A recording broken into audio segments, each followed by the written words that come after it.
I'm going to stop asking liberals, how dumb can you get? They seem to take it as a challenge. Every day they come up with something dumber and dumber, and dumb is forever, kind of, sort of, maybe. Do you think in Vancouver, Canada, you have the BC Supreme Court who recently has ruled against private clinics, healthcare. They said this, a victory. The doctor wanted a victory. He says, I want to have private healthcare in addition to your communist healthcare. Come on, let me have private. And they said, no, a victory would mean a move towards an American-style healthcare system with multiple insurance companies and competition, which would give Canadians a choice, freedom of choice, and that's a bad thing. It's come to this. Wow. I mean, no matter what you think of the healthcare in Canada, so many Americans in particular say it's free. Nothing's free, right? Ain't nothing free. I mean, the average taxpayer, I think it was years ago when I heard this, but it's about $8,500 per person for healthcare in Canada when you kind of, extrapolate it out of the tax base, right? Or the tax cost, the tax expense. And, so for a family of three, you're $25,000, maybe $30,000 a year with regard to what you pay anyway, blah, blah, blah.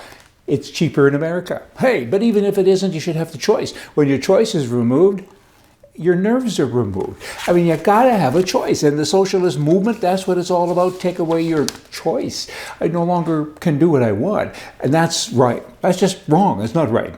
You have Bill Monora, I can't pronounce it correctly, out of the government of Canada. He was the finance minister, I guess, and he violated a part of the Canadian Elections Act last summer, says the commissioner of Canada's elections, blah, blah, blah thing. Of course he did. He's a liberal. All liberals are like that. They're a bunch of dishonest little people. Haven't you not noticed? A defiant House Speaker, Nancy Pelosi, says, I was set up.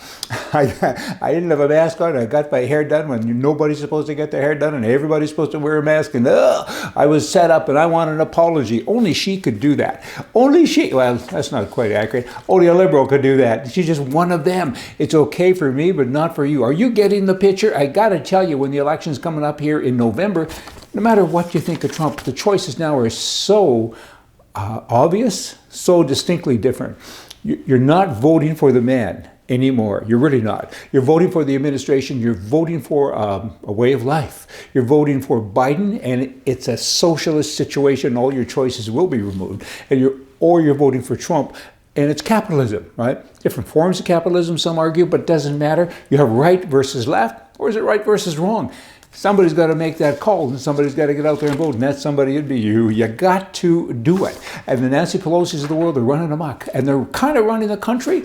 That's got to change. It's that Nancy Pelosi.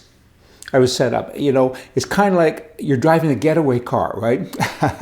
and you were set up because a friend or someone went and told the police that you were parked around the corner, but you're a criminal. You were part of the activity, the legal activity, the illegal activity, pardon me, and I could go on and on. Many Democrats today are past mental. We need new words to describe them. They're way, way past mental. In South Africa, we're always talking about color. In America, that seems to be the new trend, right? Whereas in South Africa, color has been a big discussion, of course. But now, while they don't like white people, it's interesting, there's literally no white person involved in the destabilization of that entire nation. No white people, just the black people are doing it. Maybe these current tragic events will make us realize who our enemy really is. And this is written by a black man. And since we have been brainwashed to blame whites for everything, let's take the mirror and look right onto ourselves. That's what he says. And he's a high up politician guy. And it's amazing, isn't it? Y'all come back here tomorrow. We'll have more amazing stuff for you because, hey, I'm amazing. I have amazing stuff. Lost my head there. See ya.